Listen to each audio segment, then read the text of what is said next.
খেলার খবর ক্রিকেট। অস্ট্রেলিয়ার বিপক্ষে তাদের মাটিতে 2 টেস্টে ভালো করতে হলে বাংলাদেশের টপ অর্ডারের ব্যাটারদের রান না করার বিকল্প দেখছে না সাবেক অধিনায়ক খালেদ মাহমুদ সুজন। একই সঙ্গে চোট থেকে পুরোপুরি সেরে না উঠলে নাহিদ রানাকে খেলানোর পক্ষেও নন তিনি। পুরান ঢাকায় একটি ক্রিকেট একাডেমি উদ্বোধনে গিয়ে কথা বলেন সুজন। এ নিয়ে দেখুন নিলয় মজুমদারের রিপোর্ট। সম্প্রতি বাংলাদেশের টেস্ট ব্যাটিংয়ের সবচেয়ে বড় আক্ষেপ টপ অর্ডারের ব্যর্থতা। জিম্বাবুয়েতেও রানের দেখা পাননি জয় সাদমানরা। 23 বছর পর অস্ট্রেলিয়ার মাটিতে টেস্ট সিরিজ খেলতে যাওয়ার আগে তাই ব্যাটিংটা নিয়ে চিন্তায় আছেন অনেকেই। এই বাংলাদেশ আর ওই বাংলা, আমি বলবো যে বাংলাদেশ ছেলেরা ভালো খেলছে টেস্ট ম্যাচে, বাট আমার মনে হয় যে আমাদের টপ অর্ডার ব্যাটিংটা ভেরি ইম্পর্টেন্ট হবে সত্যি কথা বলতে এই কন্ডিশনে।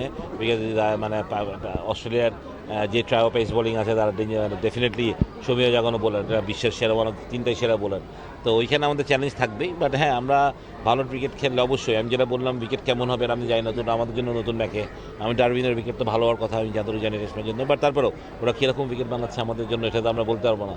তো আই বিলিভ যে আমরা ভালো ক্রিকেট খেলি। আমরা জিম্বাবুয়ের সাথে খুব একটা ভালো খেলিনি টেস্ট ম্যাচে, লাস্ট টেস্ট ম্যাচে, বাট এখান থেকে কামব্যাক করার জন্য আমার অনেক Australia should be very good opponent. চোটের কারণে অনিশ্চিত পেসার নাহিদ রানা ওয়াজিদের বিপক্ষে প্রথম টেস্টে না খেলাটা একরকম নিশ্চিত।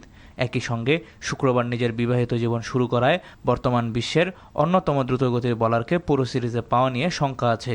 আমি মনে করি যে যদি নাহিদ না যেতে পারে সেটা আমাদের জন্য একটা সেটব্যাক, বাট তারপরও আমার মনে হয় যে ওকে যদি আসলে বেশি ইনজুরি থাকে তাকে সময় দেওয়া উচিত। আমার মনে হয় যে অস্ট্রেলিয়া সিরিজটা না খেলে সময় দেওয়া, যাতে জোর করে আবার না খেলে যেটা রেখে বাড়ানো হয়।